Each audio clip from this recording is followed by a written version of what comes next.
I've been doing this for now the 8th week now since we started this pandemic, and I can't believe we're on into it for 2 months now. And we're talking about today, Dr. Kallay is going to join me. He's also my esteemed neighbor as well, and we're going to talk about the hot topic of respiratory problem with COVID-19. And so I'm going to start with just a few minutes of recapping where we are now and what we're seeing. And then Dr. Kallay will join me in a few minutes. So thank you for joining me today on a beautiful day on a Thursday. And I will start out with a quote. And I like this quote is that I like to be positive. So this too shall pass. Is an old proverb by a Persian saying that originated actually with the poet Rumi. And then we'll know that about a year or two from now, we'll look back and say, yeah, I remember that when I was at home and haven't had a haircut in at least 2 months. And we're doing tons and tons of webinar at home. So I gather all my sources since we started doing this from the Virginia Department of Health, the CDC, NIH, Harvard, Stanford, UCSF, Infectious Disease Society, clinical trial, and the medical literature, and also talking to my colleagues who are on the front line of treating patients. So I usually kind of compare the numbers and where we're at today compared to last week. And so the number in the beginning is last week, and the second number is as of today, taken from the Virginia Department of Health website. So this week we tested a total of 138,558 individuals. So that's up from 45,000 from last week, which is 90,000. And of those 600,000, nearly almost 22,000 are positive. So that comes out to about 16% positive of those tested. And the area that of the most density of cases is in Fairfax.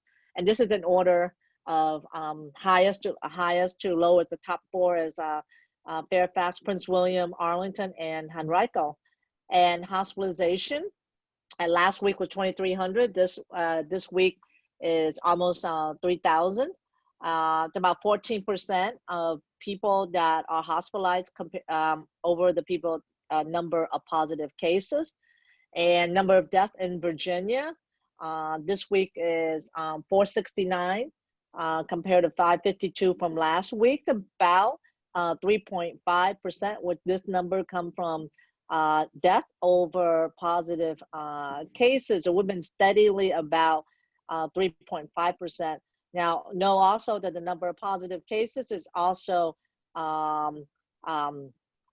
fluid because we may not have enough test kit to test everyone that is symptomatic at this point. These are only individuals that are what we call PUI, a person of under interest, who show symptoms, and the doctor feel that they're prompted to be tested.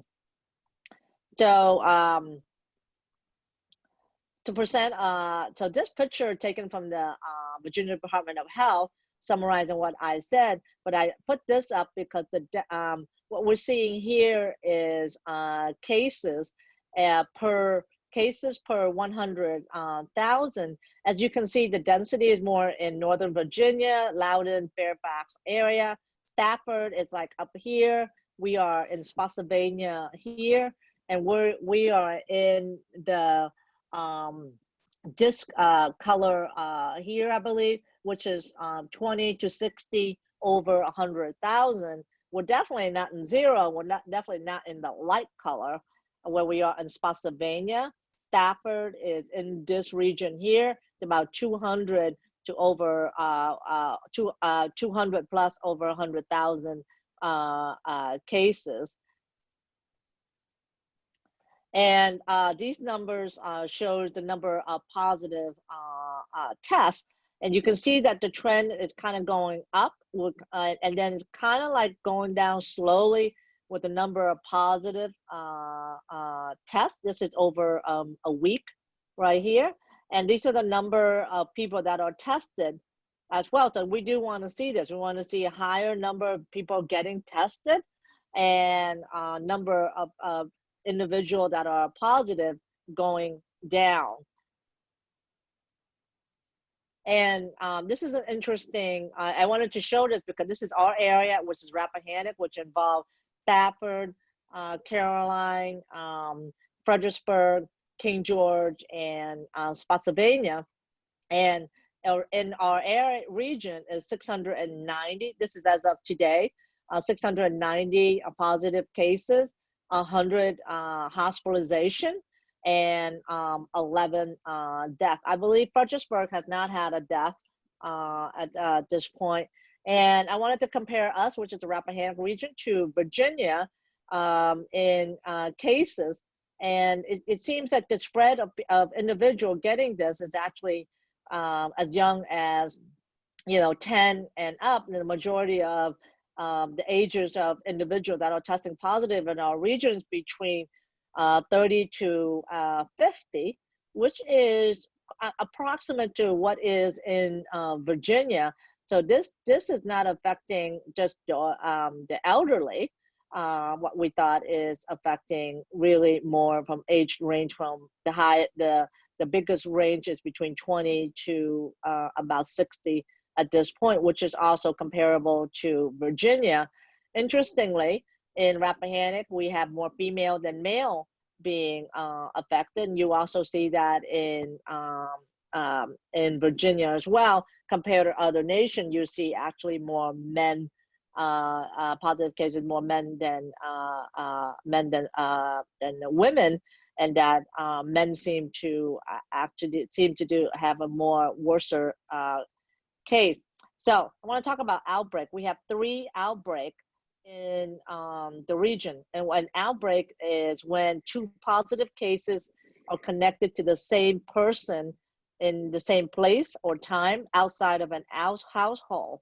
So in our region, Rappahannock, we have 3, which is in Aldie, Heritage Hall, and the latest is a long-term care facility in Fredericksburg. However, they chose not to be named. We know it's a long-term care. Interestingly, public health official, they don't require that you have to disclose the facility that with outbreak.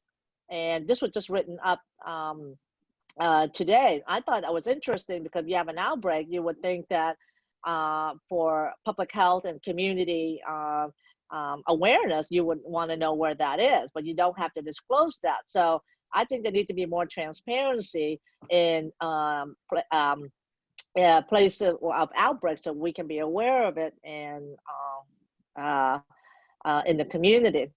So we know that individuals with these type of comorbidities here, diabetes, obesity, high blood pressure, and heart disease and insulin resistant have severe cases.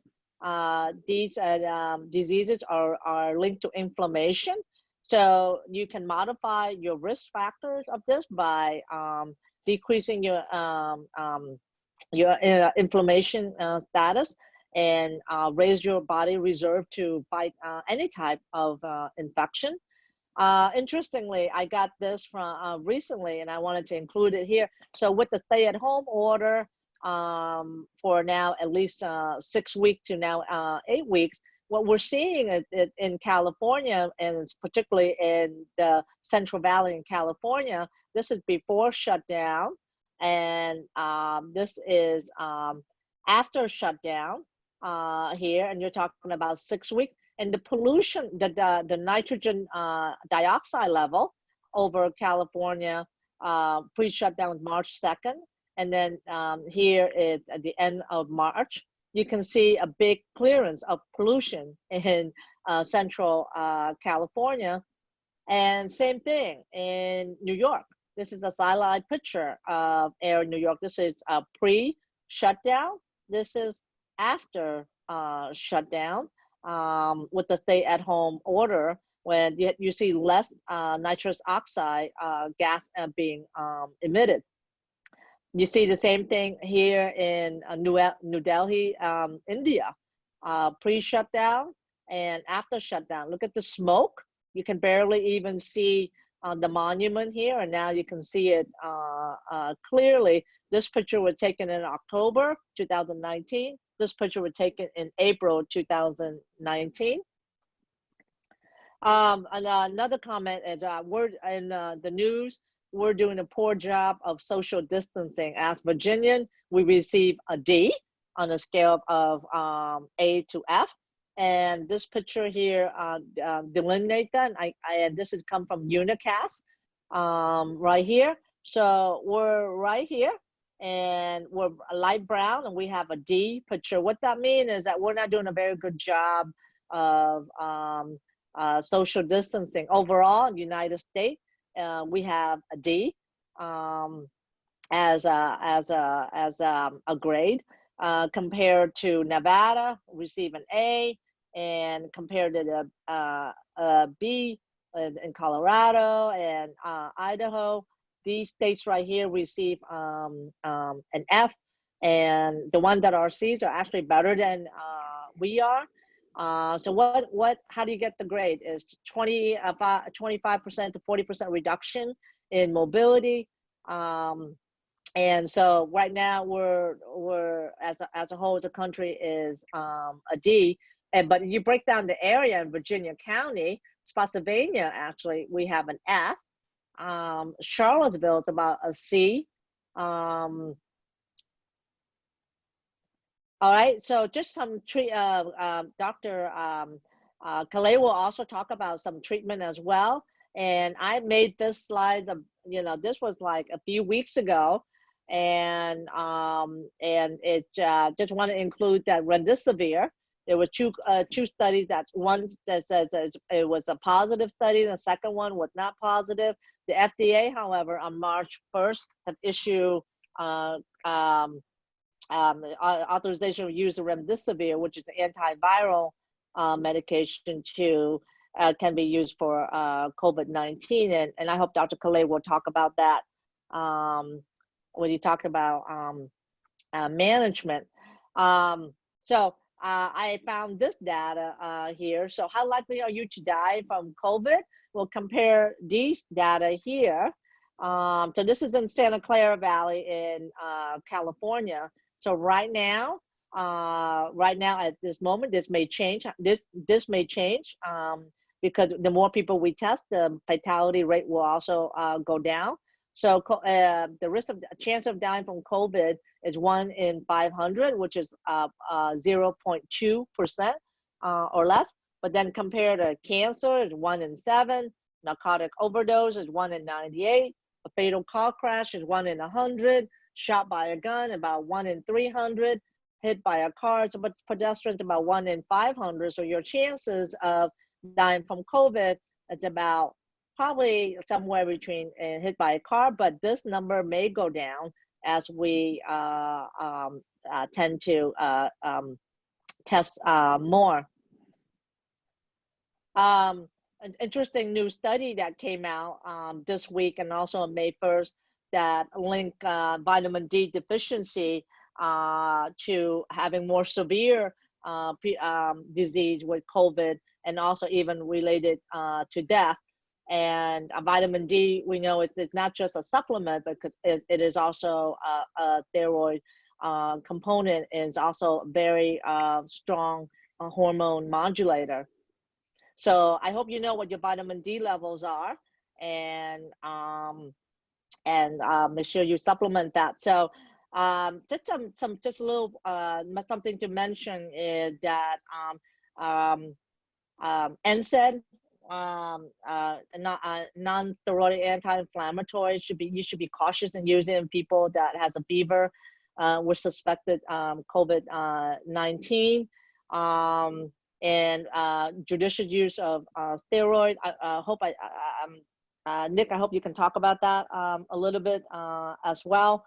And now there's a recent study that came out that using ACE inhibitor actually may not be a negative impact on COVID-19 recovery, and then now vitamin D supplementation.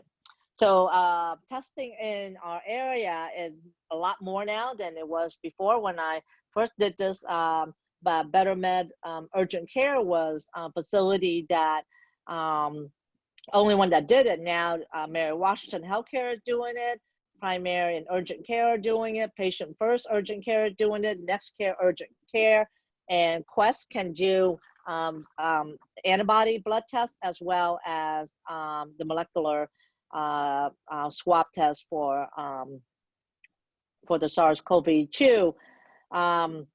Again, I want to mention the sequela of stay-at-home order, which was given on March 30th.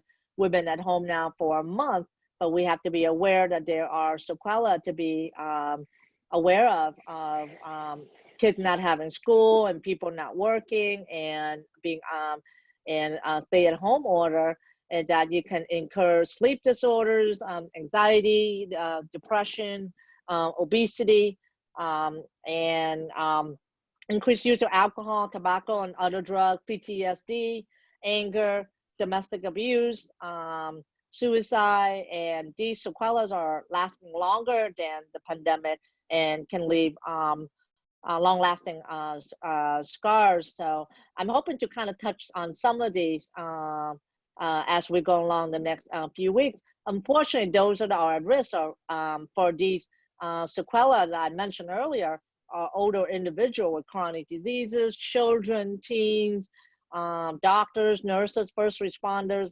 and individual with mental health condition with substance abuse. And the key stressor that can lead to these psychological distress that I mentioned earlier is boredom, frustration, inadequate supplies, like in food, limited information, and confusion. There's a lot of information out there about COVID-19 and testing and being inundated from the media, and then also incurring financial loss from not working. So certainly we are encountering more stressors now than we had before, and unknown of what the future will hold in the future. So we are now all wearing masks in the office now, and I hope that you all are wearing a mask as well.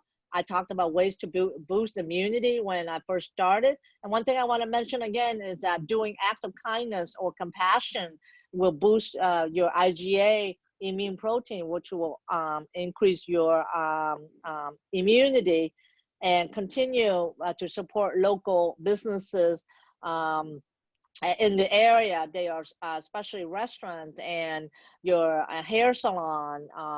They are hurting because of the stay-at-home order. And I want my hairdresser to open up again. My hair is getting ridiculous right now. And I actually gave myself my own haircut with my bangs this week. So support our local businesses. This was actually written in the first week when all this happened. This at the parking lot of Mary Washington. Not our heroes wear cape, some are scrub, and we have a hero here with us tonight, Dr. Kallay. These are staff from Spotsylvania Regional Medical Center, the ER staff, and these are ER staff from Mary Washington. So now I will pass over to Dr. Nick Kallay, who is my neighbor, esteemed colleague. He is a pulmonologist or a lung specialist who manages patients in the ICU and also at the hospital, and also does outpatient as well. He graduated medical school at University of Alabama, and he did his residency and fellowship training at Wake Forest University School of Medicine. He is board certified in pulmonary, critical care, and sleep medicine. So he triple boarded. This guy got a CV that's probably 10 pages long. And he's currently practicing at Pulmonary Associate at Fredericksburg since 2001. Well, Nick, I've been here since 2000, so you came like a year after me, but you look like you're at least 20 years younger than me. I can't believe you've Ha! been practicing that long. But when I saw the 2001, I'm like, oh my God. But this is Dr. Kallay and his lovely wife, Paula, and their son. Is that Nick also? Yes, it is. Yes, and their son in where this is in Italy, in front of the Pisa, right? Yep, absolutely. How long ago was this picture? Actually, it was just last year. Well, wonderful. So Yeah. a bird gave me this picture. You didn't know about that, did you? I always Yeah, well, like you to can. have a picture of the family. Okay, so it's all yours, Well, let's sir. say, yeah, it's in Italy when the. Yeah, it is all yours. So All I right. included Well, just a couple of the slides in the beginning for you. So if you want to kind of do some recap, you could, you know. that's fine. Thank you very much for the intro, Dr. Truong, and the very nice review of kind of where things stand with COVID. Um, I thought what I would do here is kind of start by sharing a perspective of a healthcare worker with those that may not be used to looking at things from that point of view. Kind of a few tidbits on how things look from the perspective of healthcare work in the emergency room and the hospital floors and the ICU, and some outpatient perspective, and a few and along the way throw in a few tidbits of things that maybe you find to be helpful. But I do first want to start with I do want to acknowledge that what everybody knows, everybody is all stressed out about everything. You can't go about the COVID-19 thing. You really can't go through a day without being beat over the head, 10 times, with the problem. And yes, as Dr. Truong said, I mean, it can lead to people getting anxious, depressed, and all of those related emotions. So I want to make sure that I draw everybody's attention, particularly to the one side of Dr. Truong's that I really like, that kind of compared your risk of death from COVID-19 to all those other, frankly, realities of daily life.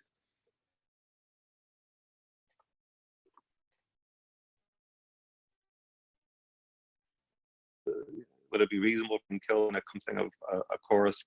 Do we let that bother us, as we go about our day and do general? That's not, car wrecks aren't a potential danger. It's not to say we don't pay attention to it. We take certain precautions. We hopefully all put our.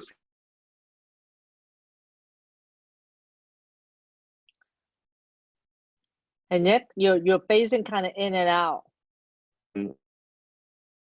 My is that all to treat it serious. Yep. I don't know. Can you hear me now? Yeah, I can hear you now. Yeah. Okay. All right. Well, I'm hoping that in the end we end up treating COVID-19 in a fashion similar to other serious potential problems, but ones that we don't let paralyze us. Like with car accident, like the risk of car accidents. We'll put our seat belts on as a reasonable, prudent protection, and then we go out into the world and do our thing. And I'm hoping that we end up the same sort of thing. COVID-19. It's kind of a few bits of things in the hospital for starters. I'll start with the emergency room. I've spoken with some of my colleagues in the emergency room and got some kind of interesting insights. One thing is that you may have actually seen some articles or news reports about. Actually, in the emergency room,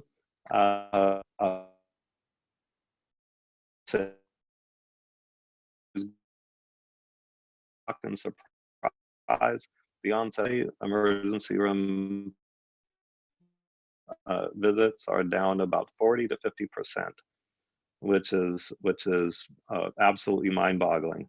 Essentially, everybody's afraid to go to the emergency room because they think they're all going to get infected by COVID if they go. This is I was talking with one of the room. In fact, earlier Hey Nick, for we're having a hard time everybody just hearing you. to what's the little thing.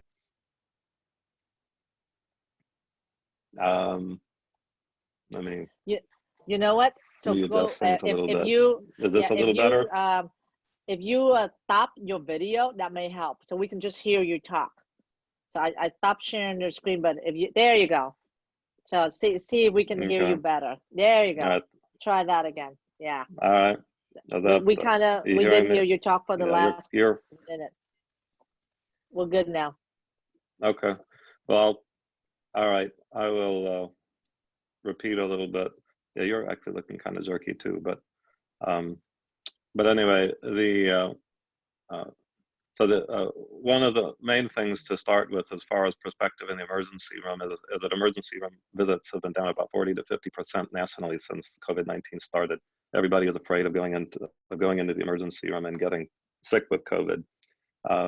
One of the ER docs that I spoke with just recently told me that today, for the first time in quite a while, they actually had patients in the waiting room, which was an unusual thing, a notable thing for them lately. Usually the waiting room's pretty full.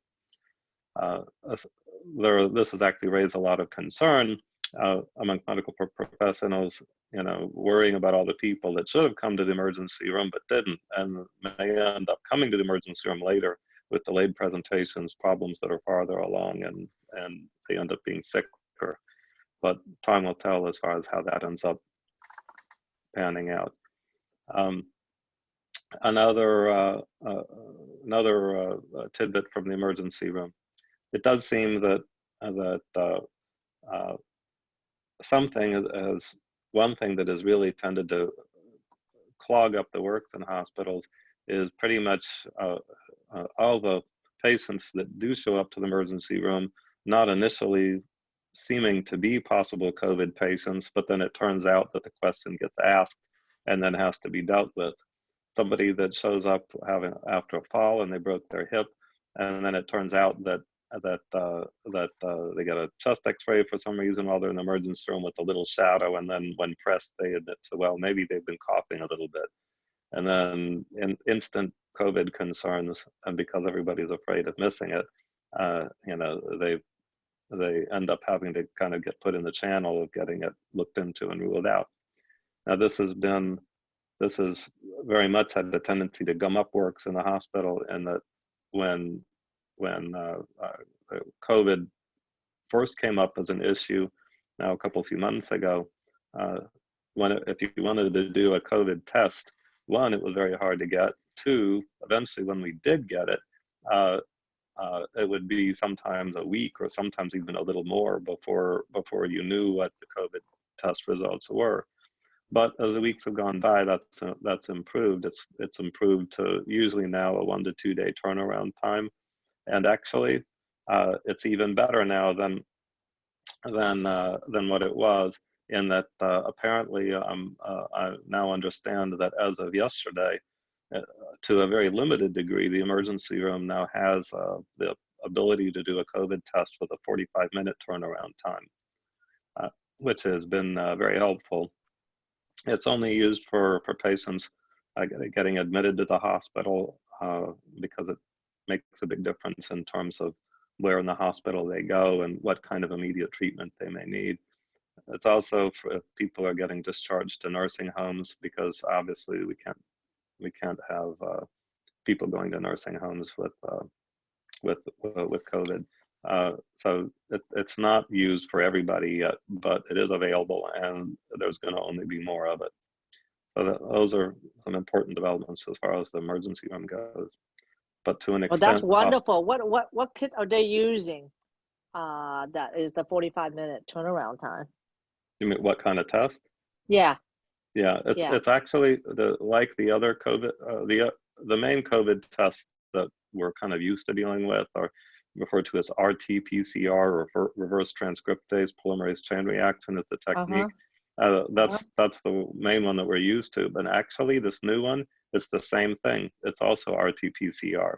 It's just a special unit that they apparently have the limitation were the test kits that go along with it. So all the hospitals all over the country are scrambling to try and get as many of those test kits as they can. But it's also RT-PCR, so it should be pretty accurate. Okay, that's wonderful news that we had that at Mary Wash. Yep. When patients get admitted to the hospital, at least in the past, there should be less of this now. In the past, there would be substantial numbers that we were getting kind of parked in the hospital with appropriate care, but always with the underlying question of could they have COVID, and that can't help but shape what kinds of tests or treatments are done. And so with the more rapid identification of whether somebody's really COVID positive or not, it really will make a difference in treatment. Well, I'll give one example from a pulmonary perspective.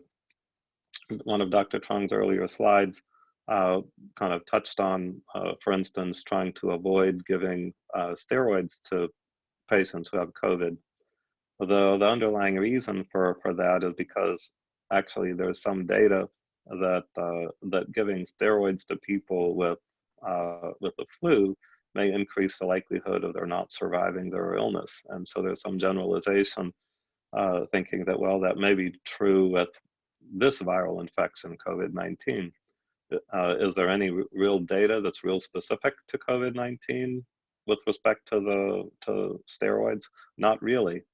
But this little example highlights two really good things to kind of keep in mind. One, really, although the knowledge base is growing by leaps and bounds, like gangbusters, so much of what we do in dealing with COVID-19 is based on very limited information. Generalization based on other things that we know better and trying to use good medical common sense, but a lot of what we sort of think we know and do is based on not as much evidence as we like or are accustomed to using. But it's really a matter of everybody doing their best. But so the steroids is one such example. From a pulmonologist standpoint, we get patients admitted to the hospital with COPD exacerbations as a relative routine. Well, as a relative routine, we would put these people on steroids, anti-inflammatory to cool off the inflammation in their lungs, and hopefully then that helps their breathing to feel better. But yet we are currently, the general plan is currently not to give steroids to people with COPD if you can avoid it. Sometimes if the wheezing gets real bad or the COPD really seems to be having a lot of problems, you give the steroids anyway, even if you think they might have COVID, but you're kind of hesitant to. With the onset of more and more rapid COVID-19 testing, we'll know sooner whether it's okay to give steroids to these people with COPD flare-ups. And some patients that might have their steroids given in a more delayed fashion, even a week ago, for lack of knowing right off whether they were COVID-19 positive or not, will now be able to do, because we'll know within 45 minutes when they hit the ER whether they're COVID positive or not. So it'll be very, very helpful. In the ICU, a few little tidbits maybe. In the ICU, actually, as is the case elsewhere in the hospital, the primary care given to patients with COVID is supportive care, but mostly consisting of giving them oxygen and if they need it, and treating and supporting their breathing as they need it, and treating other accompanying medical problems that the person may have. The difference particularly in the ICU is we now are starting to have available some additional more active treatments that we can use to treat COVID. Most of the active treatments used to treat COVID are really intended for right now anyway, are really intended for people who are very sick from it. people with, the reason for this is that some of these treatments are associated with non-trivial risks. And we have to be mindful that most people that get COVID, they're going to get better, almost no matter what you do. So the last thing we want to do is give a treatment to try and help the COVID and actually have them get a complication. But one of the most promising treatments is going to be the remdesivir that Dr. Truong touched on earlier. As he mentioned, just here, like in the last week or so, they were reporting some positive trial results that actually, as far as these things go, usually we look for more studies, more robust data to support a medication before really recommending it.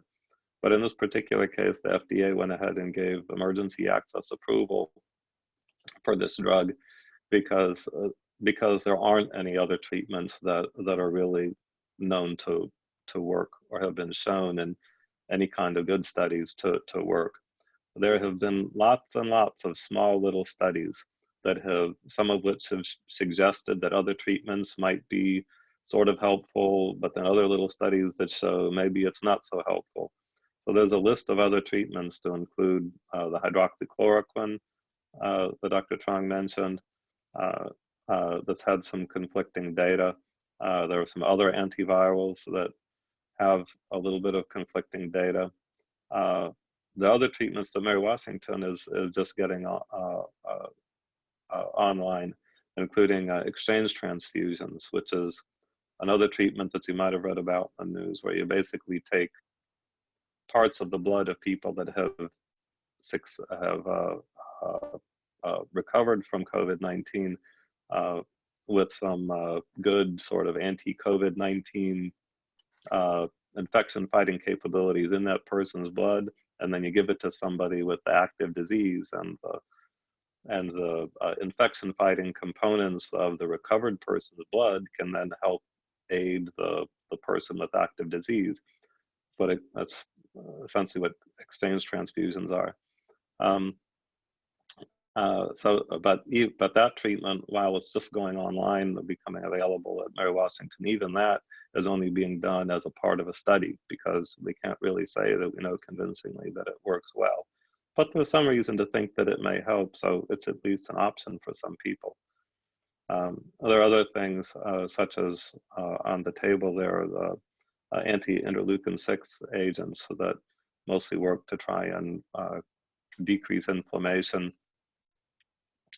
in the lungs, and that shows some promise and has been getting used some locally, I know.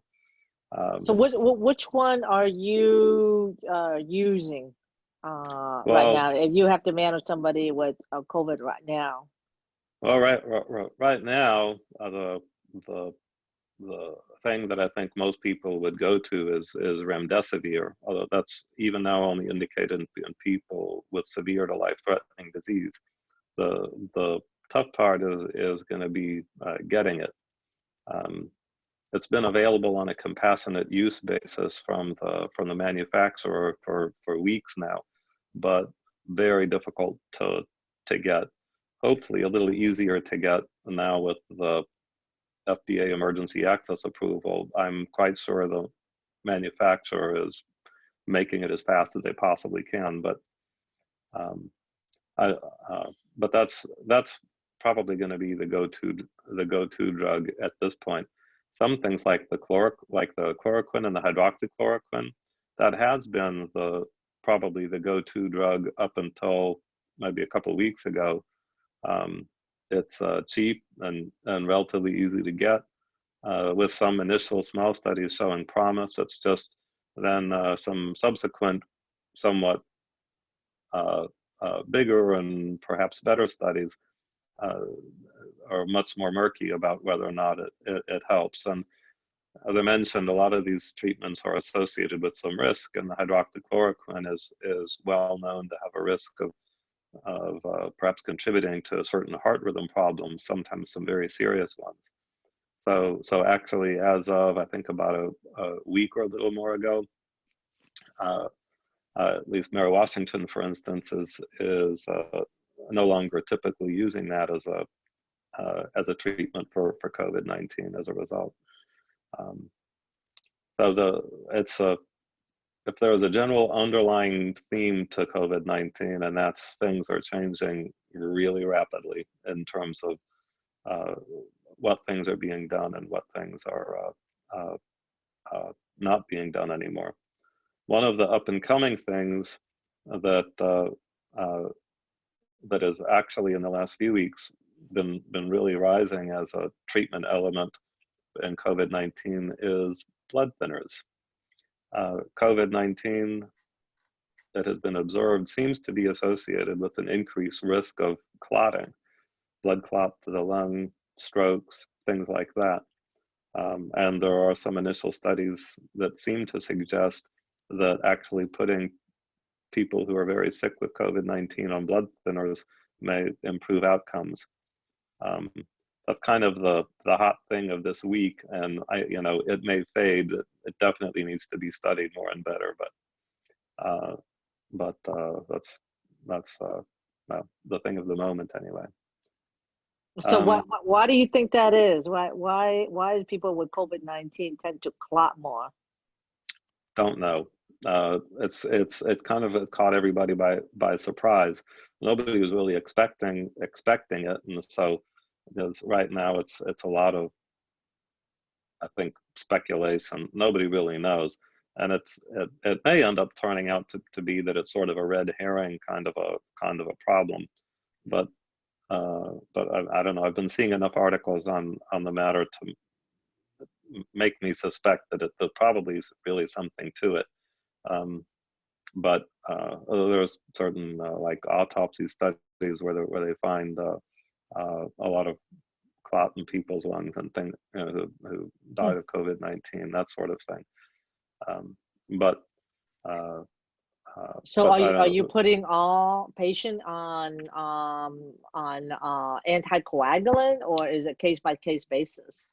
I think it's really case by case. I mean, like the other treatments, this one is associated with risk too. I mean, as is usually the case when you put somebody on blood thinners, there's a risk of bleeding complications. And for some people, they'll have medical problems that may make the risk of being put on anticoagulants, really prohibitive. Blood thinners are not being given to patients on a routine basis who have mild to moderate illness, at least not at this point anyway. And then really even people who are severely ill from it, it's I think getting used more and more now, but it's hardly the case that they're all on it at this point. Kind of the rising question mark of the moment, really. As far as other potential, as we were starting to get close to the end of time, and I want to leave a little bit of time for questions if anybody has any. But I want to throw in a little bit, one or two little tidbits of information, at least about COVID-19 and sleep medicine. Probably the main thing that I can think to mention about that is the potential connection between COVID-19 and Cpap machines. So Cpap machines are mask-based type devices that are used in the treatment of sleep apnea, common sleep disorder.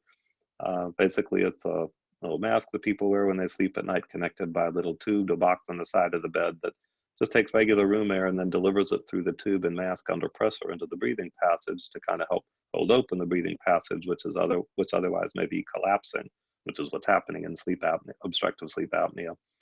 Anyway, lots of people have sleep apnea. Lots of people are on Cpap machines out in the community. Well, with the COVID-19 being out there, there is a lot of thought that's been given to what are some particularly risky circumstances that may increase the likelihood of transmission of COVID-19. And pretty much anything that has a tendency to generate droplets, generate more respiratory droplets, that may carry COVID-19 in the air, like somebody coughing or sneezing or something like that, may increase the risk of disease transmission. Well, if you have a CPAP machine and somebody's using it, it's thought that that may increase the little respiratory droplets from that person that end up being in the air. So if you got somebody in a CPAP machine in the hospital, might that cause droplets to spread all over the place, in the room and on the hospital ward, and on an outpatient basis, so what about all the people on CPAP machines at home? Are they all those people at risk of giving other people in the household COVID as a result? Well, this also falls in the category of uncertainty. There really isn't much in the way of studies to really clearly guide us on these questions. Frankly, I have a little hesitation in even bringing up the whole CPAP and COVID-19 connection out of some concern that that everybody out there with sleep apnea ends up stop using their CPAP machine out of COVID-related concerns.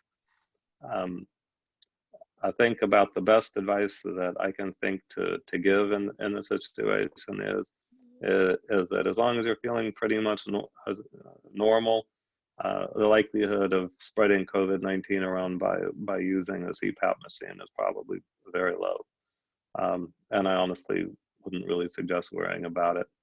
You might consider, if you're feeling sick with some kind of respiratory symptoms or something, you might consider sleeping in a different room than your usual bed partner, just to be on the safe side.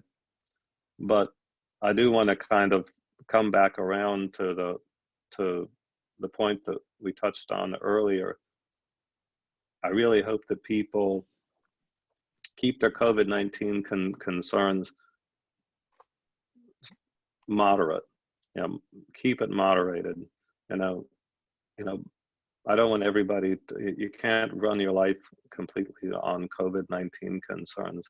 I mean, if you think about it, if you have a cough or a sniffle, might you have COVID-19? Yes. Do you have COVID-19? Probably not. I mean, the number of people who have been diagnosed with COVID-19 really across the community is actually, all in all, really a minority.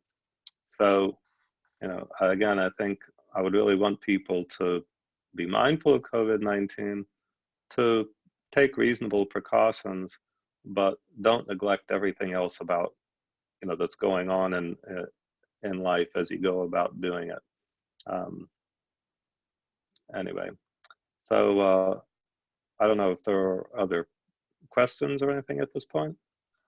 Yeah, so I have a question. So you have treated patient with presenting with COVID. What are you observing when somebody is hospitalized or either on the ward or in ICU with COVID? What is your suggestion for our attendee and what the presentation is like, and should they be worried? I mean, what are the patients? What are issues going on with the patients when they come in? Mm-hmm. It can really be anything. They may come in. They may come in as straightforward as saying, well, they've had fever and shortness of breath, and they've got a funny looking X-ray, and they've been coughing, and they said that somebody that they've been in contact with recently has been diagnosed with COVID. Well, that one's relatively easy. I mean, and we do see some of those people.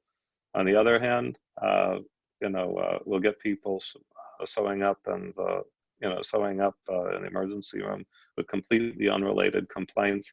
The hip fracture that I mentioned, that I touched on earlier, or a fall, or the stomach ache, or something. and then it turns out that they have COVID. That probably gets to the, you really can't ever completely discount the possibility of COVID-19 in people, because as we're increasingly thinking that there probably is more COVID running around out there than, well, almost certainly is more COVID-19 running around out there than we can clearly see, simply because so many people, it seems like, don't have any symptoms from it. There's a good and a bad thing. It makes it harder to track, but I'm again hopeful that for most people, um, I'm hoping that there's a little less fear associated with the medical problem that can be so bad that you can't even tell you got it. Wow. Wow. So is it a no is it presumptive that somebody has COVID when they're presenting to the hospital, not feeling well? Because the symptom is widespread, from abdominal pain to nausea, vomiting, to fever, shortness of breath. Is that the presumption now? Is that they're coming in, if they're in distress, whether it's GI or not, that they're Yeah, going to get a test and then presume COVID until tests come out otherwise? yeah, that's often the case. Yes, I mean there are a lot of people that end up getting admitted to the hospital who might have COVID. Uh, Either that's the reason they get admitted, because they're sick with something that might be COVID, or they get admitted for other medical problems and they might just, oh, by the way, also have COVID.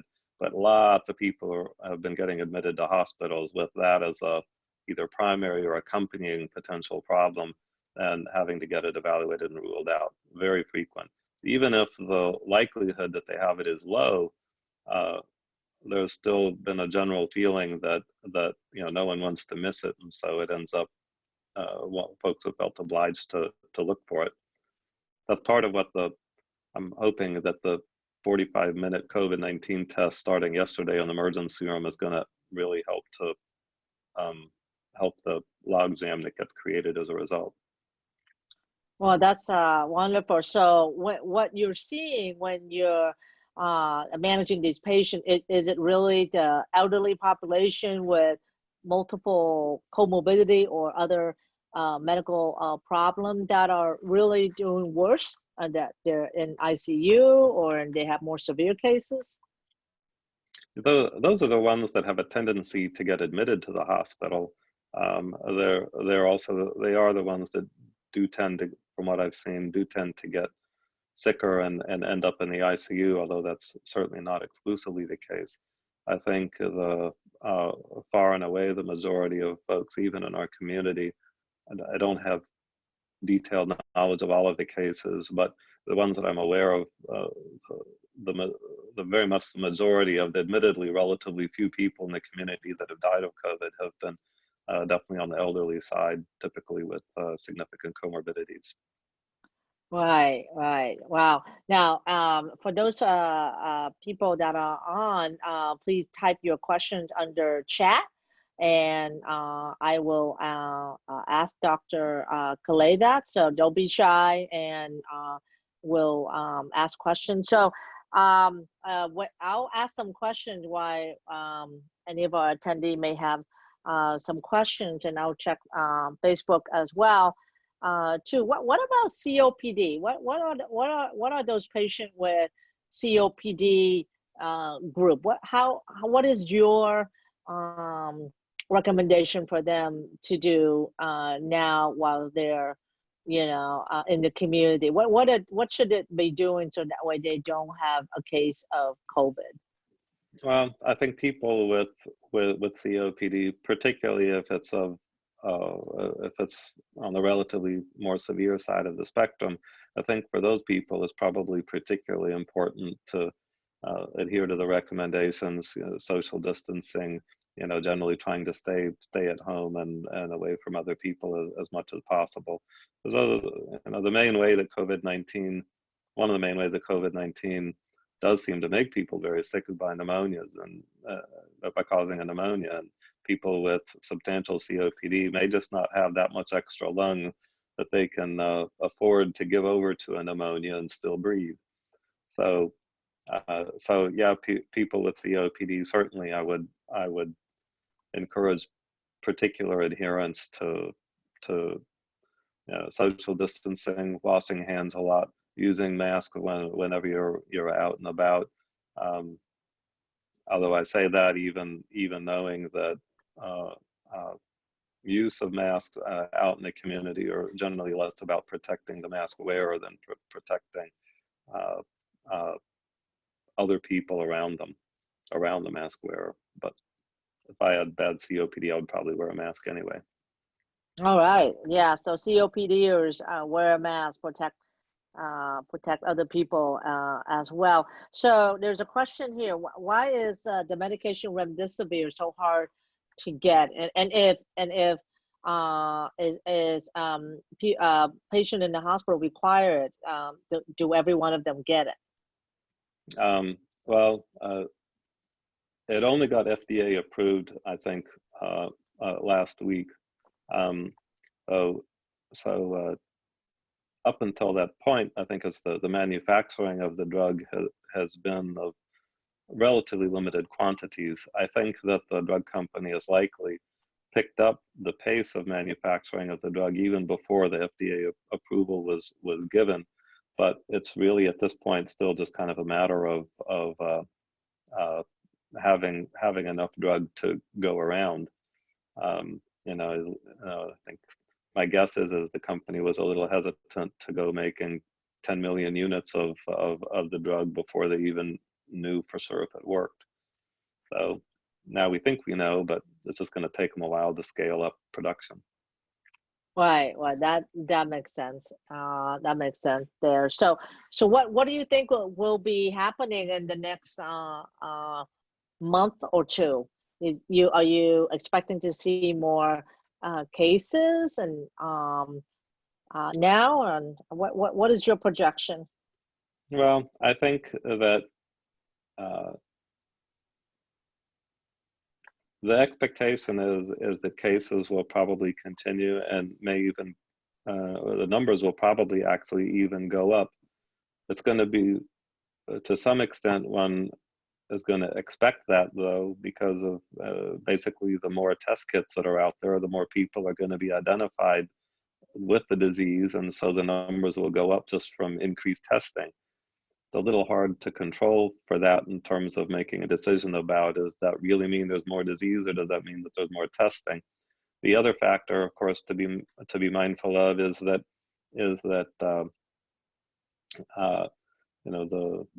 all the various lockdowns around the country are getting loosened, and almost to an extent they kind of have to.